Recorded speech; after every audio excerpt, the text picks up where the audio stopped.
जय हिंद, वंदे मातरम। स्वागत है आपका ज्ञानोदय क्लासेस में। ज्ञानोदय क्लास आप सभी बच्चों के भविष्य के लिए, बेहतर उज्जवल भविष्य के लिए, बेहतर परसेंटेज के लिए अग्रसर है। आप सभी विद्यार्थियों से विशेष आग्रह है कि आप एक बार, एक दिन और भी बचा हुआ है हमारी कक्षा 10 के गणित का एग्जाम होने के लिए, तो आप जी जान लगा दीजिए। अपने गणित में 100 में 100% नंबर लाना है। यानी 75 नंबर का यदि पेपर है, 80 नंबर का पेपर है, तो हम 80 नंबर ही लाएंगे। आप कोशिश करिए कि हमें कोई भी समस्या न हो, एग्जाम हॉल में बैठे रहें तो हम विशेष अपने प्रश्न को हल कर सकें, विशेष अपने हिसाब से कोशिश कर सके कि 20 मिनट पहले यानी 2 घंटे 40 मिनट में हमारा एग्जाम कंप्लीट हो जाए। इतना प्रैक्टिस करिए, इतना सिलेबस को कंप्लीट मनन कर लीजिए, कंप्लीट रिवाइंड कर लीजिए कि आपको कोई भी प्रॉब्लम नहीं हो। आप बेहतर परिणाम लाने के लिए बेहतर से बेहतर अपने माइंड को, अपने रिविजनल स्किल को, अपने रिविजनल स्पीड को और बढ़ाइए। अपने कोई भी क्वेश्चन को आप बेहतर ढंग से फ्रैंक माइंड से सोचिए, करिए और बेहतर परिणाम लाइए। चलिए, आपने बहुत अच्छा रिस्पांस दिया है। कुछ बच्चों ने कहा था कि वृत्त पढ़ाइए, वृत्त का भी क्वेश्चन, और कुछ बच्चों ने कमेंट किया है कि सर हमें 8 चैप्टर यानी त्रिकोणमिति का परिचय और त्रिकोणमिति के अनुप्रयोग से, तो हम त्रिकोणमिति से 2-4 क्वेश्चन उसको भी करेंगे, है ना। एक आध 2 क्वेश्चन आज इसमें कर देते हैं, अगले सेशन में भी कर लेंगे। चलिए आइए देखते हैं। ये हमारे बोर्ड पर जो लिखा हुआ है, सिद्ध कीजिए कि किसी वृत्त के किसी व्यास के सिरों पर खींची गई स्पर्श रेखाएं समांतर होती है। तो पहले हम क्या करेंगे, देरी नहीं करेंगे कोई भी बात को। एक बात और कहना चाहेंगे, हम डेली कहते हैं आपको लाइक करिए, शेयर करिए, सब्सक्राइब करिए। क्यों कहते हैं? क्योंकि आपके जैसे यूट्यूब आप खोलो, आपको तुरंत नोटिफिकेशन मिल जाए। क्योंकि एक वीडियो प्रतिदिन आता था, लेकिन हम इस 1-2 दिन में 3-4 वीडियो भी आ सकते हैं। जैसे आपका कमेंट होगा उस हिसाब से हम तैयारी कराएंगे। कुछ महत्वपूर्ण प्रश्न भी आपको बहुत जल्दी भेज देंगे, तो हमें ग्रुप में ना भेजना पड़े। आप ग्रुप में जितने लोग जुड़े हों, हम पर्सनली, आप अपने स्कूल के बच्चों की बात कर रहे हैं, ग्रुप में जितने लोग जुड़े हैं, तो हमें प्रत्येक वीडियो को ग्रुप में ना भेजना पड़े। आप सब्सक्राइब कर लीजिए, लाइक कर लीजिए, अपने दोस्तों तक शेयर कर दीजिए, उनको भी सब्सक्राइब करने के लिए बोल दीजिए, जिससे नोटिफिकेशन तुरंत मिल जाए, है ना। चलिए ये देखते हैं। वीडियो को प्रश्न नहीं समझ में आता, 2 बार 3 बार करके रिवाइंड करके वीडियो देखिए, आपको समझ में आ जाएगा। चलिए स्टार्ट करते हैं। हम कहा है कि वृत्त की किसी वृत्त के व्यास, यानी हम एक वृत्त बनाएंगे। ये सामान्य सा हमारा वृत्त है और ये केंद्र हो गया। कहता है व्यास के सिरों पर खींची गई स्पर्श रेखाएं। तो व्यास क्या होता है? व्यास वह रेखाखंड है जो वृत्त के केंद्र से होकर जाता है ना। व्यास क्या है? वह रेखाखंड है जो वृत्त के केंद्र से होकर के जाता है। तो यह हमारा केंद्र हो गया, है ना। केंद्र को हम मान लेते हैं O, है ना, या फिर C मान लेते हैं, कुछ भी मान लेंगे। फिर हम व्यास को मान लेते हैं P मान लेते हैं, PQ व्यास मान लेते हैं, है ना। और कहता है कि व्यास के छोर माने किनारे। अब थोड़ा लाइन इधर उधर हो जाएगी, लेकिन आप जब स्केल से करेंगे तो बेहतर लाइन दिखेगी। छोर मतलब किनारे या सिरे।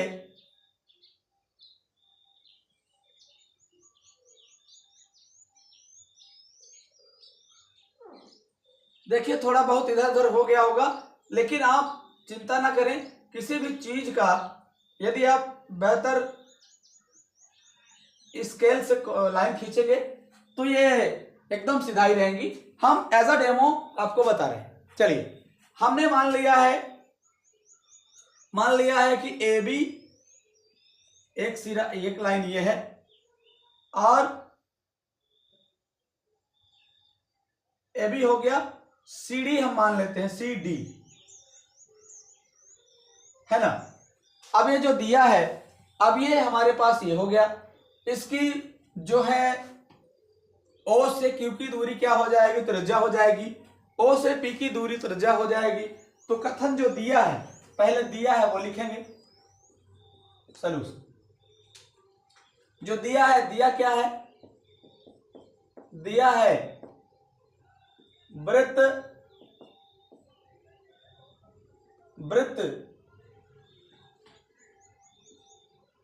COR, ओ केंद्र है ना। सर्कल मत सी मतलब सर्कल, ओ मीन्स केंद्र, और सी मतलब आर मतलब क्या हो जाएगा, त्रिज्या हो जाएगी। वृत्त COR है ना, जिसकी नहीं, जिसका व्यास क्या है, PQ हमने लिख लिया है, PQ है, तथा क्या कहता है, सिरों पर खींची गई स्पर्श रेखाएं है ना, तथा P व Q, क्या कह रहे हैं, P व Q स्पर्श बिंदु है ना, तथा A और B, AB व CD दो स्पर्श रेखाएं हैं। AB और CD क्या है, स्पर्श रेखाएं हैं, है ना। ये दिया है और हमने कुछ बनाया नहीं है ना, हमने कुछ बनाया नहीं है, केवल और केवल रचना नहीं करनी है, हमको दिया है, अब सिद्ध करना है। सिद्ध करना है तो सिद्ध करने में क्या लिखेंगे, सिद्ध करना है हमें समांतर होती है, ये दोनों रेखाएं समांतर हैं, मतलब हमें सिद्ध करना है कि AB समांतर, चाहे बराबर सिद्ध कर दें और चाहे समांतर सिद्ध कर दें, समांतर CD है, ये हमको सिद्ध करना है। तो हम प्रूफ निकालेंगे, प्रूफ निकाल लेते हैं। प्रूफ मतलब प्रमाण, सॉल्यूशन इसका करेंगे। हम देख रहे हैं चूंकि OP व OQ वृत्त की त्रिज्याएं हैं, वृत्त की त्रिज्याएं हैं, है ना, तो क्या हो जाएगा, और AB और CD तथा AB व CD स्पर्श रेखाएं हैं। AB व CD क्या है, स्पर्श रेखाएं हैं, और क्या है, OP और OQ, OP और OQ त्रिज्याएं हैं। अब देखिए हम क्या जानते हैं कि त्रिज्या स्पर्श रेखा पर लंब होती है, चूंकि त्रिज्या स्पर्श रेखा पर लंब होती है ना, इसलिए क्या हो जाएगा, OP जो है, OP लंब होगा किस पर, AB पर, तथा क्या हो जाएगा, OQ लंब होगा किस पर, CD पर। इतना समझ आ जाना चाहिए, जैसे OP जो ये OP है तो इस पर लंब है AB पर, OQ है तो CD पर लंब है ना। अब जब लंब है तो क्या हो जाएगा, अब हम देख रहे हैं APO चाहे OPA ये कह दें, तब हम देखते हैं कि कोण OPA जो है कितना है, 90 डिग्री है। देख लीजिए, है ना, OPA देख लीजिए, OPA ये 90 डिग्री है। क्यों 90 डिग्री है, क्योंकि ये OP लंब है AB पर, हमने ये लिख दिया है OP लंब है AB पर, तथा क्या होगा, तथा होगा OQD। आप देख लीजिए कोण OQD क्या होगा, 90 डिग्री होगा। और जब दोनों बराबर हैं OQD, अब ये भी 90 डिग्री है। और क्या है दूसरा, हम देख लीजिए दोनों कोणों की दिशाएं विपरीत है ना, लेकिन मान यानी परिणाम बराबर है, तो क्या हो जाएगा,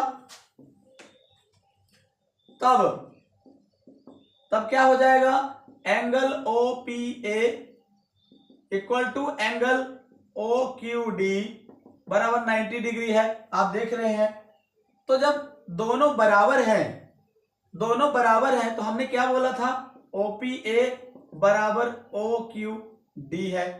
अब बराबर है है ना, तथा तथा कोण OPA व कोण OQD दोनों एकांतर कोण है, एकांतर कोण है। इसलिए क्या हो जाएगा, इसलिए क्या हो जाएगा, AB समांतर CD, क्या हो जाएगा, AB समांतर CD, और यही हमको प्रूफ करना था। इस तरह से किसी भी क्वेश्चन को आप सॉल्व करेंगे तो सामान्य चीजें हैं। इसको क्या मैंने बताया था कि AB बराबर चाहे CD प्रूफ कर दो, है ना। अब एकांतर कोण है एक दूसरे का, तो क्या हो जाएंगे, दोनों समांतर हो जाएंगे, अर्थात खींची गई, अर्थात वृत्त के किसी वृत्त के किसी व्यास के सिरों पर खींची गई स्पर्श रेखाएं परस्पर समांतर होती हैं, है ना। अब चलिए दूसरा क्वेश्चन देख लेते हैं का। चलिए वृत्त में इंपॉर्टेंट क्वेश्चन एक और देख लेते हैं। वृत्त का जो इंपॉर्टेंट है, वेरी वेरी IMP, इसको देख लेते हैं। और ये कहता है कि एक बिंदु A से जो वृत्त के केंद्र से 5 सेंटीमीटर की दूरी पर स्थित है, तो वृत्त की स्पर्श रेखा की लंबाई भी क्या है, 4 सेंटीमीटर है। तो वृत्त की त्रिज्या ज्ञात करनी है। तो पहले हम सामान्य सा वृत्त बना लेंगे और वृत्त पर स्पर्श रेखा की लंबाई और जो भी प्रश्न कहता है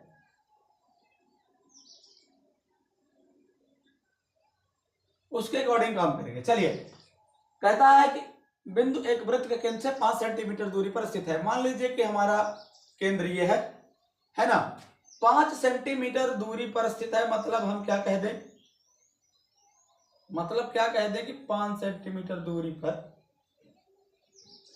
मान लेते हैं कि 5 सेंटीमीटर की दूरी है। अब हम बिंदु A यहां पे रख लेते हैं।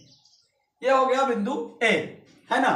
अब क्या है, वृत्त की रेखा की वृत्त की स्पर्श रेखा, अब मतलब स्पर्श रेखा यहां होगी, है ना, तो त्रिज्या हो जाएगी। आप देखते रहिएगा। फिर क्या होगा, स्पर्श करेगी ये, तो यहां पर कोई बिंदु नहीं है तो हम P दे देते हैं। अब केंद्र OA है ही। अब आप जानते हैं कि वृत्त की जो त्रिज्या है तो स्पर्श बिंदु पर परिधि पर लंब होती है, स्पर्श बिंदु पर लंब होती है, बात एक ही, स्पर्श रेखा पर लंब होती है। आप सीधा कहिए, तो स्पर्श रेखा की लंबाई कितनी है, 4 सेंटीमीटर है ना। तो जो दिया है उसे हम निकालेंगे। तो क्या होगा, दिया है, क्या दिया है, OP वृत्त के केंद्र से बिंदु A की दूरी, वृत्त के केंद्र से बिंदु A की दूरी OA इक्वल टू दिया है 5 सेंटीमीटर, तथा स्पर्श रेखा की लंबाई, स्पर्श रेखा की लंबाई दिया है। स्पर्श रेखा क्या है, AP इक्वल टू दिया है 4 सेंटीमीटर। और हमें ज्ञात करना है क्या, तब त्रिभुज OAP में PGT से, यानी पाइथागोरस प्रमेय से। आप देखिएगा OAP क्यों लगाए, पाइथागोरस प्रमेय क्यों लगा रहे हैं, क्योंकि पाइथागोरस प्रमेय तो हमारी क्या लगती है, समकोण त्रिभुज में लगती है। लेकिन जब यह स्पर्श रेखा पर लंब हो गई तो यहाँ 90 डिग्री हो गया, तो त्रिभुज समकोण ही हो गया, मतलब समकोण त्रिभुज हो गया, अर्थात हमें पाइथागोरस प्रमेय हम लगा सकते हैं। तो क्या हो जाएगा, कर्ण का वर्ग, मतलब कर्ण का वर्ग हो जाएगा OA का वर्ग, और फिर लंब का वर्ग मतलब OP का वर्ग, प्लस आधार का मतलब क्या, AP का वर्ग, यही सब रख लेंगे। OA का मान हमारा क्या है, 5 है, 5 का वर्ग। OP है, OP नहीं है हमारे पास, यही तो चाहिए। और AP का मान कितना है, 4 है, 4 का वर्ग हो जाएगा। OP को एक साइड रखेंगे, ये 5 का वर्ग 25, 4 का वर्ग हो जाएगा 16, लेकिन लेफ्ट साइड में जाएगा तो माइनस में 16 हो जाएगा, और OP का वर्ग हमारे पास रहेगा। अब क्या हो जाएगा, OP को इधर ला लीजिए, तो OP का वर्ग हो जाएगा 9, तो OP का मान हो जाएगा कितना, √9। तो OP का मान हमारे पास क्या हो जाएगा, OP का मान हो जाएगा 3 सेंटीमीटर, और यही क्या है, त्रिज्या है, अर्थात अर्थात वृत्त की त्रिज्या, अर्थात वृत्त की त्रिज्या ओपी बराबर आर और बराबर 3 सेंटीमीटर। यही हमारा क्या हो जाएगा, आंसर हो जाएगा। इस तरह से हम किसी भी परिणाम को बेहतर परिणाम में बदल सकते हैं। किसी भी क्वेश्चन को सामान्य तौर पे केवल हम चित्र यदि समझे, यदि हम फिगर समझ गए तो हम किसी भी क्वेश्चन को सॉल्व कर सकते हैं, है ना। चलिए एक आध क्वेश्चन और देख लेते हैं बोर्ड पर। अब दूसरा एक हम त्रिकोणमिति के सवाल पर चलते हैं। वृत्त के 2 क्वेश्चन हो गए, त्रिकोणमिति का एक क्वेश्चन। अगला सेशन लेंगे तो हम बोर्ड त्रिकोणमिति के कंप्लीट क्वेश्चन करा देंगे और वृत्त का भी कंप्लीट क्वेश्चन करा देंगे, एक सेशन हो। तो हम क्या करें, जो वेरी वेरी इंपॉर्टेंट है, जो हमेशा परीक्षा में आता है, बहुत सरल सा है, बहुत बेहतर प्रश्न है। तो त्रिकोणमिति का प्रश्न देख लेते हैं। हम लेंगे LHS, लेफ्ट हैंड साइड ले लेंगे। लेफ्ट हैंड साइड में क्या है, 1 प्लस साइन ए है, 1/1 माइनस साइन ए है। अब इस पे क्या करें, तो हम क्या कर लेंगे, हर का परिमेयीकरण कर लेंगे। हर का परिमेयीकरण करने पर, हर का परिमेयीकरण जैसे ही करेंगे तो क्या हो जाएगा, परिमेयीकरण में होता है तो चिन्ह बदल करके गुणा करना, चिन्ह बदल करके अंश और हर में गुणा करना, हर के चिन्ह बदल करके। तो हो जाएगा 1 प्लस साइन ए अपान 1 माइनस साइन ए हो जाएगा। अब गुणा में क्या हो जाएगा, 1 प्लस साइन ए अपान 1 प्लस साइन ए हो जाएगा। अब ये हम लोग क्या कर लेंगे, अब इसका क्या हो जाएगा, यहां हो जाएगा 1 प्लस साइन ए, 1 प्लस साइन ए 2 बार है, देख लीजिए। तो 1 प्लस साइन ए का होल स्क्वायर यहां हो जाएगा। और ये क्या हो गया, a प्लस बी। हम जानते हैं चूंकि a प्लस बी, चूंकि a प्लस बी और a माइनस बी की वैल्यू हम क्या जानते हैं, होता है a square minus B square. तो यही वाला फार्मूला हम लगाएंगे, ये प्लस बी हो गया, ये माइनस बी हो गया। a का वर्ग क्या हो जाएगा, a का वर्ग a स्क्वायर हो जाएगा, तो 1 का वर्ग हो जाएगा। माइनस क्या होगा, माइनस साइन का स्क्वायर हो गया तो साइन स्क्वायर हो गया, साइन स्क्वायर ए हो गया, ए स्क्वायर ए माइनस बी स्क्वायर। अब ये दोनों क्या हो जाएंगे, ये दोनों क्या हो जाएंगे। अब क्या करेंगे, यहां पर हम क्या कर लेंगे, 1 प्लस साइन स्क्वायर को यदि हम बदलें, 1 प्लस साइन थीटा का वर्ग करेंगे, वर्गमूल लेंगे तो वर्ग हट जाएगा, ये बचेगा 1 प्लस साइन ए और ये हो जाएगा 1 माइनस साइन स्क्वायर। एक का वर्ग करेंगे तो क्या आएगा, 1 माइनस साइन स्क्वायर। हम जानते हैं चूंकि 1 minus sine square A equal to cos square A होता है, तो हम यहाँ पे क्या लिख देंगे, root of cos square A, है ना। अब कास का वर्गमूल जो लेंगे तो वर्ग हट जाएगा इसका भी, 1 प्लस साइन ए आ जाएगा, 1 प्लस साइन ए अपॉन कास ए, ये हो जाएगा। अब हम क्या करेंगे, इसको देखेंगे आगे, इसको अलग अलग कर दे। यदि हम अलग अलग कर दें, 1 अपॉन कॉस ए कर दें और प्लस क्या कर दें, साइन ए अपॉन,